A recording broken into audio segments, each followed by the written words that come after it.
Welcome back to the Brian Crumby Radio Hour. I wanted to end tonight's conversation, which I think Leanne Monahan did an incredibly good job of sort of giving her ideas about how to really take a look in yourself and figure out what you want to achieve in life and executing that and being far more successful with a couple of my thoughts on my own. And I've got 10 points that I want to quickly leave you with. The first is that I think you need to put the work in and be patient. Don't think it's all going to be solved right away. I think you need to keep working and work hard. It's like the attitude we've heard about fake it till you make it. I don't think that's quite right. It's work hard until you make it.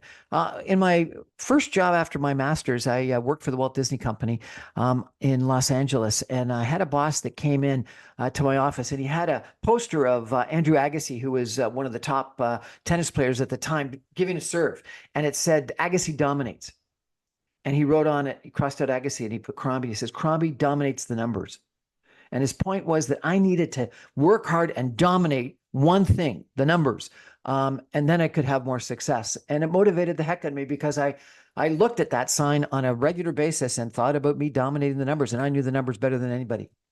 Number two, I think it's the power of your own self-belief. And Leanne spoke about this. And I think this is critically important. I had a negative situation when I was doing my MBA. I failed my first marketing exam. I came to the conclusion then that I was not an admissions mistake. I was worried I was, and I was going to change things. And I decided I was going to get the top award that they gave out at Harvard Business School. It was called a George Baker Scholar. And I wrote on a piece of cardboard and put it on my wall, George Baker Scholar. And I looked at it every day. And I thought about how I could achieve it. And it wasn't just a dream. It was something that I wanted to achieve. And it was something I worked hard at every day. And 2 years later, I achieved it. I think, frankly, that the negative situation, the failure, helped me a kick in the pants that I needed. But it was that taking away that kick in the pants fear and then putting that objective on the wall and looking at it every day and thinking I could be that individual. I could achieve that goal that was so critically important to me. The other number three is thinking about the other side of fear and what success is. And I think there's this issue about courage and confidence. I think courage without any kind of ability can sometimes be dumb. And so you got to have confidence. And confidence comes from knowing that you've got the experience, the skills, the ability. So, and someone told me it this way by saying, the problem with the word confidence is that it can be very easily overconfident. And that, I think, is when you're courageous without justification. So it's a fine line.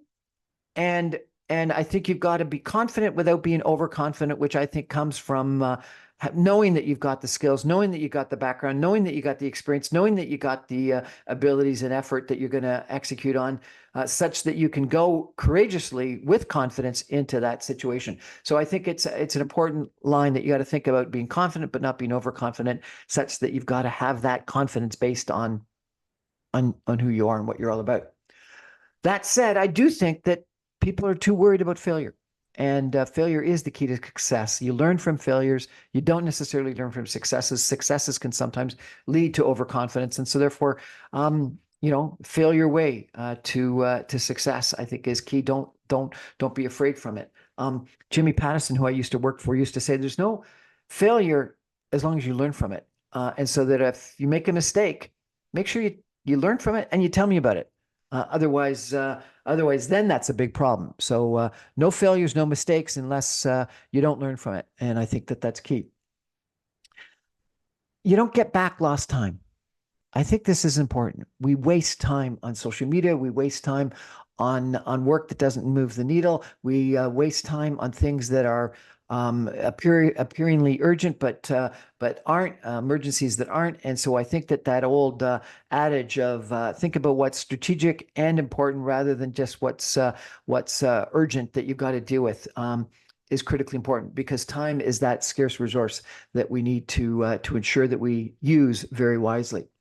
Number 6, don't manufacture problems. Don't sweat the small stuff. There's issues, problems that come up all the time. And we need to make sure we focus on what's critically important. Number 7, get comfortable with the unknown. There's stuff that's happening all the time that we just can't control. And so, you just got to be comfortable with that. And as we talked about with Leanne, 80% of life is showing up. Show up. End up bumping into people you don't know, coincidences that happen, opportunities that come forth. Be in the flow. Don't be afraid of the unknown, and knowing and wanting to know, needing to know exactly what's going to happen before you start. And see what happens. Mistakes will happen. Failures will happen. That's part of life. Number 8, scrambling at the last moment. It's not worth it. It's just not worth it. Plan things ahead. Have to-do lists. Have call lists. Think about your agenda. Sit down Sunday night and think about what you're going to do the rest of the week. Don't scramble at the last moment. You're going to waste way too much time. Number 9, tough times will always happen. Events will always come up that change what's going on. But tough people last. And that's key. Be tough, be resilient, be sustainable, have agility, have that toughness about you. And then I think the last one and the most important one is learn from life. And I think that the way you learn from life is doing post audits, doing postmortems, thinking about what you did right, what you did wrong, journaling, writing down notes to yourself, thinking about what it is that you've done wrong and how you can improve. Anyway, those are my 10. Just to give you some other thoughts. So put in work and be patient. Have a positive self-image. Write it down, put it on a wall. Think about success and confidence, not overconfidence. Failure, don't be afraid of it. Don't waste time. Don't manufacture problems. Get comfortable with the unknown. Don't scramble at the last minute. Think about how you're tough, how you're resilient, because tough times were always there, but tough people will last through it. And then listen to what life teaches you. Life is set up to give you experiences so that you learn, so that you improve. Life is a journey. The objective of life, I think, is to improve yourself and learn. A couple ideas for you as we start this new year. All the best. That's my show for tonight. Thank you for joining. I remind you, I'm on every Monday through Friday at 6 o'clock on 960M. You can stream me online at www.saga960m.ca. I post all of my shows on social media, LinkedIn and YouTube, and please subscribe to my YouTube channel, Facebook, Instagram, etc. And also on several different podcast servers, Speakeasy, Audible, Apple, etc., SoundCloud. You can get me in a whole bunch of different places. I really enjoy chatting with you every night. I hope you enjoy listening. And if you've got some interesting things to say, reach out to me and we'll talk and have you on the show. Thanks. Good night, everybody. Have a great weekend.